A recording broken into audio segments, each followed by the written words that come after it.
I am praying for Sandra. Pastor Alf, how do you know? Who told you? Oh, the problem is I can see her right now, very depressed. She's going through a very deep depression. እነዚህን መንፈሳዊ መሮች ሳደርግ ጌታ በነቢያት ቅባት በቃል መገለጥና በወንጌል ሥራ ፍሬያማነት እንዲሁም በገንዘብ ስኬት ባረከኝ። በዛሬው ዝግጅታችን እግዚአብሔር በአገልግሎቱ ታላቅ በረከትን የሰጠውን እጅግ ስኬታማ የሆነውን የደቡብ አፍሪካዊ አገልጋይ ምስክርነት ይዘንላችሁ ቀርበናል።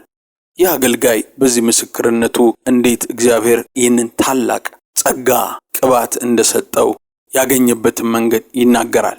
ይህ አገልጋይ እንዲሁም እግዚአብሔር እንዴት በቃል አገልግሎት እንደባረከው የቃል መገለጥ እንዴት ማግኘት እንደጀመረ ይመሰክራል። ይህ አገልጋይ በዚህ ምስክርነቱ እንዲሁ ደግሞ እግዚአብሔር በገንዘብ እንዲባርከው ምን አይነት መንፈሳዊ መርህ እንደተከተለም በዚህ ምስክርነቱ ላይ ይመሰክራል። አዘጋጅተንላችሁ ያቀረብነው ይህን ምስክርነት ነው። እስከ መጨረሻው በመስማት የዝግጅቱ ሙሉ በረከት ተካፋዮች እንድትሆኑ ከወዲሁ የጋበዝናችሁ ወደ ዝግጅቱ እንሂድ። በምስሉ ላይ የምታዩት አገልጋይ ጥርት ያለ የነብይነት አገልግሎት ቢኖረውም ፓስተር ተብሎ ነው የሚጠራው። የጠራ የማወላዳ ትንቢት በመናገር በዓለም ቀዳሚውን ስፍራ ከሚይዙ የነቢያትነት ደረጃ ብዙዎች ይመድቡታል። ይህ ሰው ቅባቱን ያገኘው እግዚአብሔርን ታግሎ በማሸነፍ ነው። እንዴት ታግሎ እንደተቀበለ ከማስነበባችን በፊት ቅባቱን ከተቀበለ በኋላ የመጣለትን ስኬት በቅድሚያ እንመልከት። ሙሉ ስሙ አልፍ ሉካው ይባላል። የአንዲት ሚስት ባልና የሁለት ልጆች አባት ነው። በደቡብ አፍሪካ ጆሃንስበርግ ከተማ በሚገኝ በየሳምንቱ በ10 ሺዎች የሚቆጠሩ ህዝቦች የሚሰበሰቡበት አገልግሎት አለው። በዓለም ዙሪያ ከ11 አጥቢያ የሚበልጡ ቤተክርስቲያኖች አሉት። በደቡብ አሜሪካ፣ አውሮፓና በአንዳንድ የአፍሪካ ሀገሮች አጥቢያ ቤተክርስቲያኖች አሉት። ታዲያ ውጤት ዝም ብሎ አይደለም የመጣው። ይህ ውጤት የመጣው እግዚአብሔርን በመፈለግ ታግሎ በማሸነፍ በተቀበለው ቅባትና ተግቶ በመስራት ነው። በዓለም ዙሪያ በብዙ ሚሊዮን ቤቶች ውስጥም የሚታይ የአገልግሎቱ ስም በሚጠራበት ኤምአይ በሚባል ስም የሚጠራ ተወዳጅ የቴሌቪዥን ቻናል አለው። ኤምአይ ማለት ትርጉሙ ወደ አማርኛ ሲመለስ ሃሌሉያ ዓለም አቀፍ አገልግሎት ማለት ነው። አንዳንዶች አልፍ ሉካውን የትንቢት አገልግሎቱን በዓለም ላይ ከተነሱት ነቢያት ሁሉ ቀዳሚ ስፍራ የሚሰጡበት የተለየ አተያይ አላቸው። አገልግሎቱን ለየት የሚያደርገው በአገልግሎቱ ላይ የሚናገረው ትንቢት መሬት ጠብ አለ ማለቱ፣ የሚናገረው ትንቢት ከማነቃቃት ባለፈ በመልስና በምስክርነት የታጀበ መሆኑ፣ ትንቢት አነጋገሩ የማወላዳ ትክክለኛ መሆኑ፣ የሰዎችን ያለፈና ያሁን ሁኔታን ሲናገር ከመንፈስ ዓለም ተቀርቶ ከተቀመጠ የቪዲዮ መረጃ ላይ እያየ የሚናገር ነው የሚመስለው። በቀጥታ ስርጭት የትንቢትና የኃይል አገልግሎቱ በትንቢት ሰዎችን ሲያገለግል በስም ጠርቶ ያሉበት ሁኔታ በሕይወታቸው አፋጣኝ መልስ የሚያሻውን ነገር ሲናገር አይደለም ተሳስታል የሚል ወይም ትንቢቱን አስተካክሎ ጠጋግኖለት የሚቀበል የለም። ፓስተር አልፍ ሉካው በድፍረትና በመተማመን ከተሳሳትኩ ተሳስታል በሉኝ፣ ውሸት የሆነ ነገር ካለ አዎ አትበሉ ብሎ እውነቱ እንዲናገሩ ትንቢት የሚናገርላቸውን ሰዎች አርብ ማታ እና እሑድ ሙሉ ቀን በሚተላለፈው የቀጥታ ስርጭቶች የሚናገርላቸውን ሰዎች እድል ይሰጣል። ትንቢት የተነገረለት ሁሉ አዎ እንጂ ተሳስታል የሚል የለውም። ይህንንም አርብ ማታና እሑድ ሙሉ ቀን በሚተላለፈው የቀጥታ ስርጭቱ ለዓለም ሕዝብ በኤምአይ ቻናል በግላጭ ያሳያል።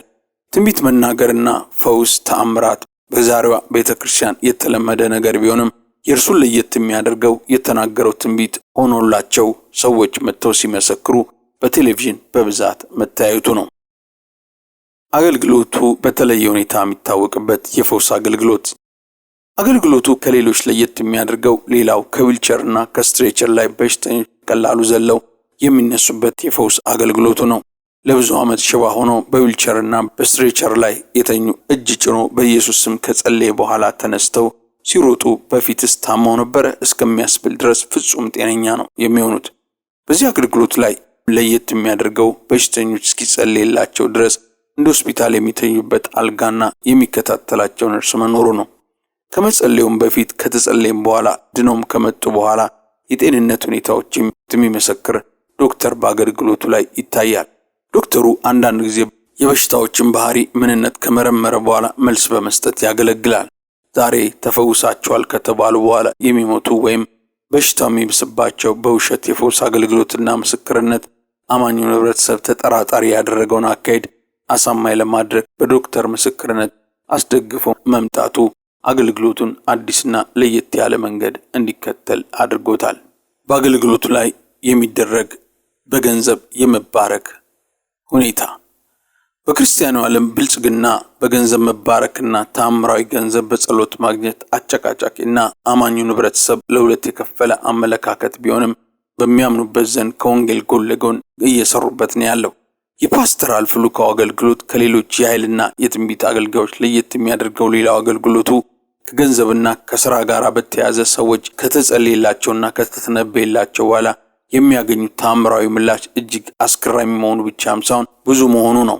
ከተጸለየ በኋላ ሰዎች የገንዘብ ተአምራት እንደተደረገላቸውና እንደተባረኩ ይመሰክራሉ። ከተጸለየላቸው በኋላ ከባንክ ተደውሎ ገንዘብ በሂሳብ ደብተራቸው ላይ እንደተጨመረላቸው ተነግሯቸው ማስረጃውን ይዘው መጥተው ሲመሰክሩ በብዛት በአገልግሎት ላይ ማየት የተለመደ ነው። በተለይ አንድ ሴት እስከ 6 ሚሊዮን ረንድ በእኛ ከ15 ሚሊዮን ብር በላይ የሚሆን የገንዘብ ዕዳ ማን እንደከፈለው ከማይታወቅ ዓለም ተከፍሎ ዕዳዋ እንደተሰረዘ ስትመሰክር በቴሌቪዥኑ ታይቷል። ሌሎችም እንደዚሁ ከ10,000 ጀምሮ እስከ ብዙ ሚሊዮን ረንድ የዕዳ ስረዛና በረከት እንዳገኙ ከተጸለየላቸው በኋላ የሥራ በር እንደተከፈተላቸው ከተጸለየላቸው በኋላ የንግድ ገበያቸው ከፍ ባለ መጠን ገንዘብ እንደጨመረ የሚመሰክሩ ሰዎች አገልግሎቱን በተለየ ሁኔታ እንዲታወቅ አድርጎታል። አልፍ ሉካው ይህን ሁሉ ስኬት ያገኘበትን ቅባት እንዴት እንደተቀበለው ሲናገር እንዲህ ነው ብሎ የመሰከረው። He did not show up. I said, Lord, it's okay. I'll miss work the following day. I kept my phone off. I kept on praying. The second day passed. I did not eat. I did not drink. Nothing happened. I did not have a dream. Not even a small hello from heaven. Heaven was quiet. The third day passed. I was frail. I did not eat a thing. I didn't drink. And you see, I didn't plan it.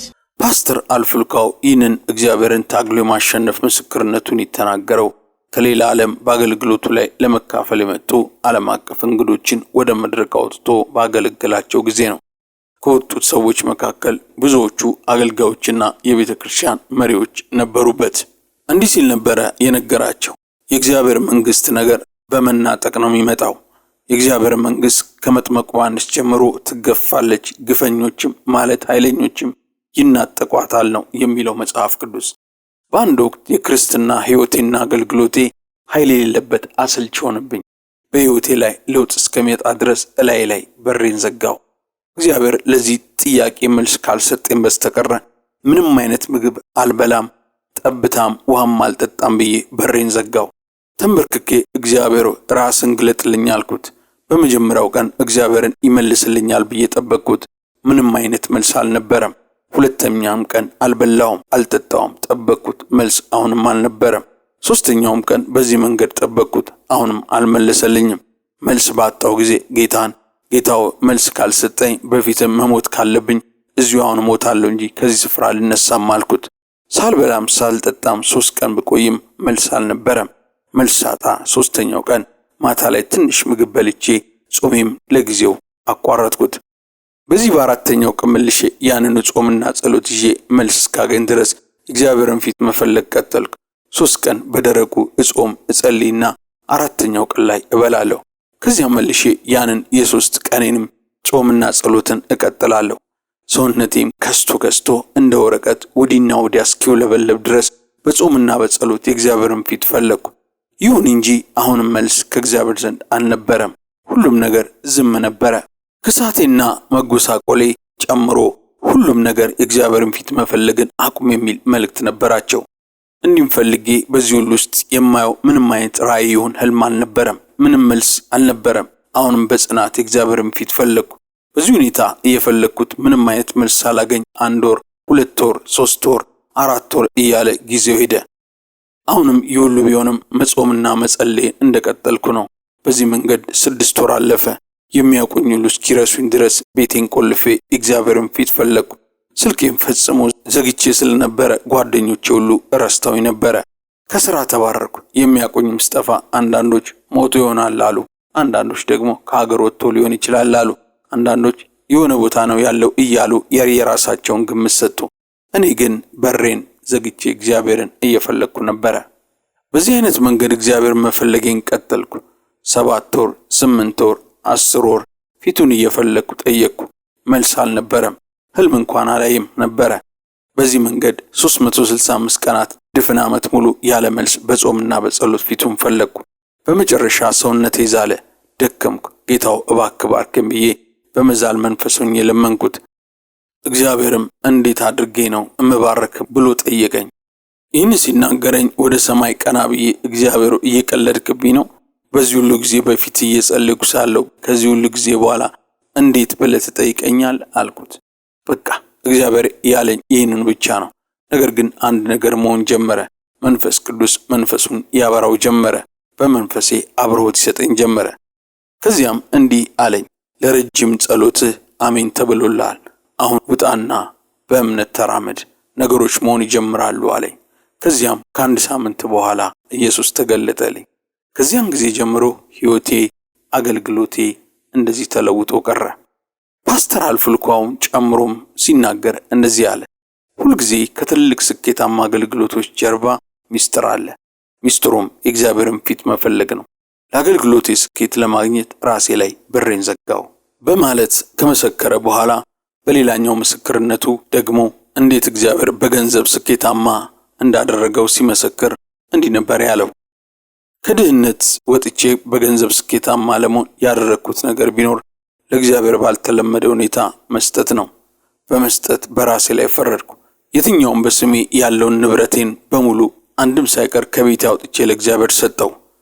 ከዚህ በተጨማሪ ለ6 ወር ያክል በስሜ የሚመጣ ማንኛውም ገንዘብ በጣቴ ሳልነካው ለእግዚአብሔር ሥራ አሳልፌ ሰጠው። በቤት ያለውን ሁሉ ዕቃ ሰጥቼ መሬት ላይ ወለል ላይ ነበር እተኛ የነበረው። በዚያን ጊዜ አንድ ልጅ ነበረኝ። ልጄ መሬት እንዳይነካው ደረቴ ላይ አስተኝቼ ነበር የምተኛው። ከቤቴ ስወጣ ፓስተር ነኝ። ቤቴ ውስጥ ግን በዚህ ሁኔታ ነበር አሳልፌ የነበረው። በገንዘብ ስኬት ለማግኘት ለእግዚአብሔር መንግሥት ገንዘባችሁን መዝራት አለባችሁ። በዚህ ሁኔታ ከሰጠው በኋላ ከእግዚአብሔር ዘንድ አንድ ቀን መልስ መጣልኝ። የመስዋዕትነት ስጦታ ስሰጥ ነገሩ በወቅቱ የሚያምና የሚያስጨንቅ ነበረ። መስዋዕትነት ከሚጠይቅ ስጦታዬ በኋላ እግዚአብሔር ግን እንዲህ ሲል መለሰልኝ፣ ከዚህ በኋላ የገንዘብ ታምራት መገኛ ትሆናለህ አለኝ። እንዲህ ለማለት ይከብዳል፣ ግን እግዚአብሔር ይህንን ከተናገረኝ በኋላ የገንዘብ ማግኔት ሆንኩ ማለት ይቻላል። በሕይወት ዘመኔ አንድ ጊዜ እንኳን ቢሆን ወደ ቤተ ክርስቲያን ምዕመን ሄጄ ገንዘብ ቸግሮኛል አበድሩን ብዬ አላውቅም። በፍጹም በሕይወቴ አድርጌው አላውቅም። ይህንን የኤምአይ አገልግሎትን እኔ ነኝ የመሰረትኩት።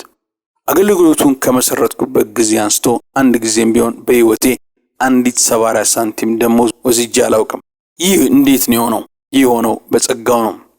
ፓስተር አልፍልኳው ብዙ ንግዶችና የቢሊዮን ናይራ አቅም ያለው በማህበር የተደራጀ የንግድ ድርጅት መስራችና መሪ ነው። በዚህ በኩል ነው የገንዘብ መፍሰስን የሚመጣለት። ስኬት ለማግኘት ማድረግ የሚገባችሁ አንድ መንፈሳዊ መርህ አለ፣ እርሱም መስጠት ነው በማለት ነው ፓስተር አልፍልኳው የመሰከረው። ፓስተር አልፍልኳው የእግዚአብሔርን ፊት በጾምና ጸሎትም አጥብቆ መፈለግ እንዲሁም የጠርመሳ ስጦታን በመስጠት ብቻ አይደለም በሕይወቱና በአገልግሎቱ እጅግ ከፍ ያለ የተትረፈረፈ ስኬትን ያገኘው። ፓስተር አልፍልኳው ከዚህ በተጨማሪ ቃሉን አስረግጦ በማስተማር ከቃሉ ፍቅር ጋር የወደቀ እና በቃል ስብከቱና አስተምሮ እጅግ የሚወደድ የተሳካለት አገልጋይ ነው። ፓስተር አልፍልኳው ምንም እንኳን ታላቅ ያለ አገልግሎትና ከዓለም ቀዳሚ የሚያደርገውን የጠራ ትንቢት አገልጋይ ቢሆንም ከሌሎች ተመሳሳይ አገልጋዮች ለየት የሚያደርገው ለቃሉ የሚሰጠው ስፍራና አገልግሎቱ በጠንካራ ትምህርት መታጀቡ ነው። ሲያስተምር ብዙ ጥቅሶችን በቃሉ ነው የሚናገረው። ሲያስተምር ድራማ በሚመስል ሁኔታ ቃሉን በሰውነቱ እንቅስቃሴ ጭምር በመግለጥ ነው የሚያስተምረው። አንዳንድ ጊዜ ደግሞ በመተረክ፣ አንዳንድ ጊዜ ደግሞ በትንቢታዊ አዋጅ በማጀብ ነው ቃሉን የሚያስተምረው። በዚህ አስተምሮና በኃይል አገልግሎቱ ሰዎች ሕይወታቸው በአገልግሎቱ ላይ መገኘት ከጀመሩ ጊዜ አንስቶ እንዴት እንደተለወጠ ብዙ ጊዜ ሲመሰክሩ ይደመጣሉ። አልፍልኳው እንዴት የቃሉ ሙላት እንዳገኘና ለቃሉ ምን ያክል ስፍራ እንደሚሰጥ በቤተ ክርስቲያኑ ሚዲያ የስኬት ምስጢሩን አስመልክቶ በአንድ ወቅት በተጠየቀ ጊዜ ሲናገር እንዲህ ብሎ ነበረ የመለሰው። ይህን መጽሐፍ ቅዱስ በሕይወት ዘመኔ ሌትና ቀን ከዘፍጥረት እስከ ራእይ ገጽ በገጽ ምዕራፍ በምዕራፍ ጥቅስ በጥቅስ አጥንቼዋለሁ። በሕይወቴ ብዙ ውጣ ውረዶችን አልፌያለሁ። ሕይወቴን ለመለወጥና ካለሁበት ሁኔታ ለመውጣት ያደረኩት ነገር ቢኖር ሕይወቴን ለቃሉ መስጠት ነው። ጊዜን እዚህ ቃል ላይ አደረኩ። የሕይወቴን መርህ በቃሉ ላይ መሰረትኩ። ቃሉን ፈተንኩት። የእግዚአብሔር ቃል የነጠረና የተፈተነ ቃል ነው። የሆነልኝ ሕይወቴን በዚህ ቃል ላይ መመስረቴ ነው ብሏል። ቃል ማሰላሰልን በተመለከተ ደግሞ በአንድ ስብከቱ ስለ ቃል የማሰላሰል ሕይወቱ ሲናገር እንዲህ ነበር ያለው። የእግዚአብሔር ቃል 1 ሰዓት ማሰላሰል አይሆንልኝም። ለሰዓታት ቃሉን ተመስጬ ሳሰላሰል ብታዩን ዝምታዬ በሆነ አደንዛዥ ነገር ደንዝዬ የቀረ ነው የሚመስለው። ቃሉ ሲበራልኝ ብቻዬን እንደ እብድ ጮኻለሁ፣ እዘላለሁ፣ የእግዚአብሔርን ቃል ስለ ቃሉ አመሰግናለሁ በማለት ነው ፓስተር አልፍልጋዮ ለሕይወቱና ለአገልግሎቱ ስኬት የሰራለትን መንፈሳዊ መሪ ምስጢር የመሰከረው። በዛሬው ዝግጅታችን ያቀረብንላችሁ ይህንን ይመስላል። እግዚአብሔርን በትልቅ ቅባት ለማገልገል ፍላጎት ያላችሁ፣ የእግዚአብሔርን ጸጋ ለመቀበል ፍላጎት ያላችሁ፣ እግዚአብሔር በነገር ሁሉ ስኬታማና ፍሬያማ እንዲያረጋችሁ የምትፈልጉ፣ በዚህ ምስክርነት ተነቃቅታችሁ የጌታን ፊት እንድትፈልጉ፣ ለቃሉ ስፍራ እንድትሰጡ፣ በመንፈሳዊ መርህ በመሄድ በመስጠት አገልግሎት የተባረካችሁ እንድትሆኑ ይህን ዝግጅት እንዲያቀርበንላችኋል። ከዚህ ዝግጅት ምን ተማራችሁ? በሐሳብ መስጫው ላይ ጻፉልን። ዝግጅታችንን ከወደዳችሁት ላይክ አድርጉልን። የቻናላችን ቤተሰቦች ካልሆናችሁ የቻናላችን ቤተሰቦች እንድትሆኑ ሰብስክራይብ የሚለውን በተን እንድትጫኑ እንጋብዛችኋለን። ዘወትር የምንለቀው ትምህርት የሚሆን ምስክርነት፣ የተለያዩ ዝግጅቶች ቶሎ እንዲደርሳችሁ የደውሉን ምልክት እንድትጫኑ እንጋብዛችኋለን። እግዚአብሔር ይባርካችሁ። እግዚአብሔር በነገር ሁሉ ፍሬያማ ያርጋችሁ። እግዚአብሔር እሱን በመፈለግ የተራባችሁ ያድርጋችሁ። እግዚአብሔር በጸሎትና በጾም ሕይወት ይባርካችሁ። ኢየሱስ ክርስቶስ ጌታ ነው። አሜን።